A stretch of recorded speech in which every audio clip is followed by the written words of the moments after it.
আমরা অসংখ্য মুসলমান আছি যে আমরা কাজকর্মী খ্রিস্টানের মতো দাবি করি মুসলমান, কারণ আমরা জন্মদিন পালন করি, আবার ছুটিও দেয় জন্মদিনের মৃত্যুদিনের।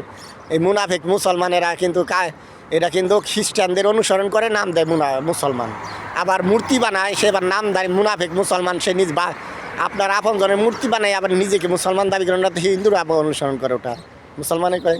তাহলে আপনার কর্মকাণ্ড দ্বারা বোঝায় যে আপনি মুনাফিক হিন্দু। আবার দেশের টাকা চুরি করে পাচার করেন, আপনি রাজাকার নিয়ে 100% পিওর রাজাকার।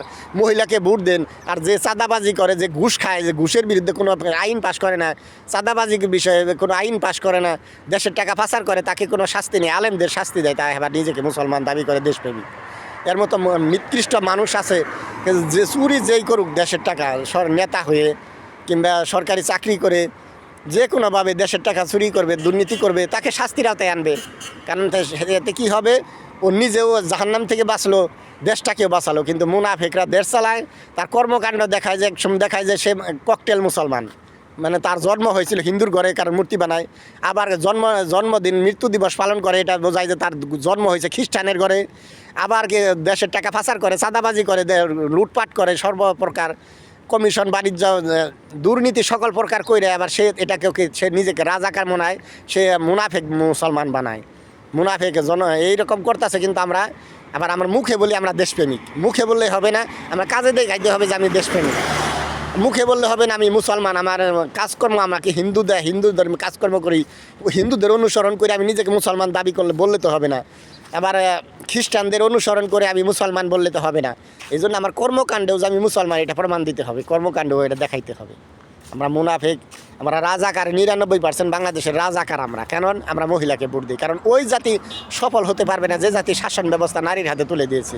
এই কথা জানার পরও যারা মহিলাকে ভোট দেয় তাই অটোমেটিক্যালি রাজাকার। কারণ আল্লাহ তাআলা যদি এখানে বরকত ধ্বংস করে দেয়, সফলতার মানে না দেয়, তাহলে বিফলতা, তাহলে দেশকে বিফলতার দিকে দেশে টেনে নিয়ে যাই আমরা, আর বলি আমি দেশপ্রেমিক। আর দায়ুস একটা নারীকে দায়ুস বানিয়ে আমি যখন একটা নারীকে ভোট দেবো, সেও দায়ুস হইলে আমিও দায়ুস হবো, তার দায়ুস হইলে আর বিনা হিসাবে জাহান্নামী। তাহলে আসেন আমরা কর্মকাণ্ড যাই কিছু করি আগামীতে সেটা হিসাব করি যে আমার এই কর্মকাণ্ডে কি দেশের ক্ষতি হচ্ছে, যার জন্য এই কাজটা করে দিচ্ছি তাকে ক্ষতি করছি কিনে। আপনি একজন ছেলে মেয়েকে বিড়ি সিগারেট কিনে দিলেন, মদ গাঁজা কিনে দিলেন আপনার টাকা দিয়ে, আপনি ওইটা কি উপকার হবে? তেমনি একজন নারীকে ভোট দিলে সে তার ধ্বংস করবেন, তার পরিবার ধ্বংস করবেন, দেশটারও ধ্বংস করবেন, নিজেরও। কারণ মহিলাকে ভোট দিলে হারাম, এটা দায়ুস হয়ে যায় মানুষ যে ভোট দিবে।